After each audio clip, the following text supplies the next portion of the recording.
Conforme a doença de Parkinson avança, ela se torna cada vez mais incapacitante, tornando difícil e às vezes até impossível a realização de atividades diárias simples, como tomar um banho, por exemplo, ou se vestir. Muitos dos sintomas da doença de Parkinson envolvem o controle motor. Em termos bem simples, a capacidade que uma pessoa tem de controlar os seus músculos e os seus movimentos.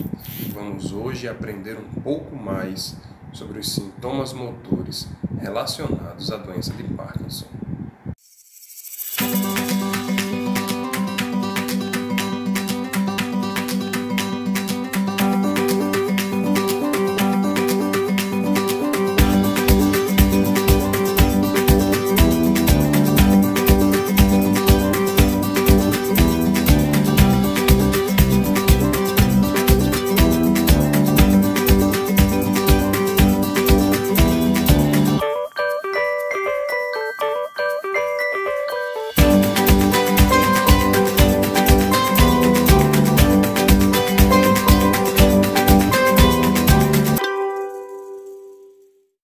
Os 4 principais sintomas motores da doença de Parkinson são o tremor, a rigidez, a bradicinesia e a instabilidade postural.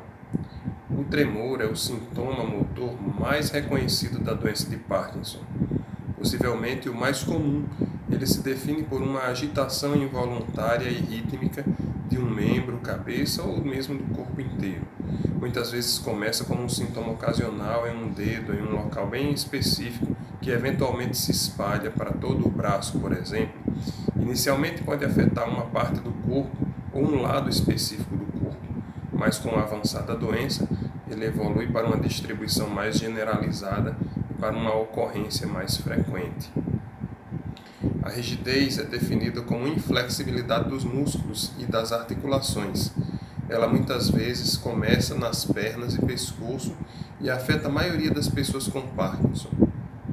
Os músculos se tornam tensos e contraídos, e em alguns casos os pacientes podem se queixar de dor acompanhando a rigidez. A bradicinesia e a acinesia são definidas como a lentidão dos movimentos e a ausência dos movimentos, respectivamente. Ao longo do tempo, a pessoa com Parkinson pode desenvolver uma marcha cada vez mais lenta e arrastada.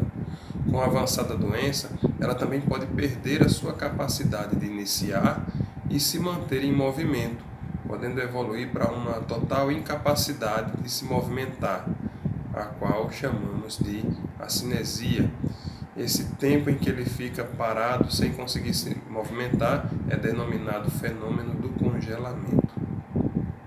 Finalmente, falamos sobre a instabilidade postural, que é caracterizada pela deficiência de equilíbrio e de coordenação desses pacientes. Nesses casos, a pessoa com Parkinson começa a adotar uma postura cada vez mais curvada para frente, com a cabeça inclinada para frente, os ombros caídos e as pernas levemente fletidas e abertas, a fim de se aumentar a base de apoio para compensar a perda justamente dos ajustes posturais musculares que garantiriam o equilíbrio desse paciente. Essa instabilidade postural é particularmente importante, pois o seu constante e progressivo agravamento aumenta o risco de queda nessas pessoas. Falando um pouco sobre a terapia medicamentosa do paciente com Parkinson, ela se destaca pela reposição da dopamina, utilizando-se a levodopa como o medicamento de escolha. Este é o primeiro e o principal tratamento. Porém, conforme a evolução da doença, os déficits motores da doença de Parkinson respondem cada vez menos à terapia medicamentosa e, em virtude disso, outras alternativas terapêuticas complementam-se e buscam juntar forças no combate aos efeitos deletérios da doença de Parkinson.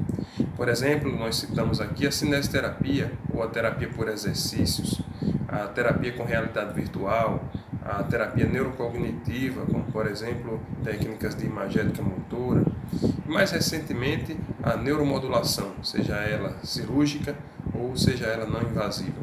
Muito bem, ficamos por aqui. No próximo vídeo mostrarei os exercícios para ajudar a todos a enfrentarem a doença do Parkinson, mantendo a sua qualidade muscular, o seu desempenho motor.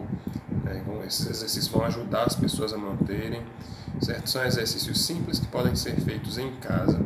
Depois do próximo vídeo nós entraremos num hiato de um mês, mas logo em seguida eu retornarei com novos vídeos, novos temas para aprendermos um pouco mais.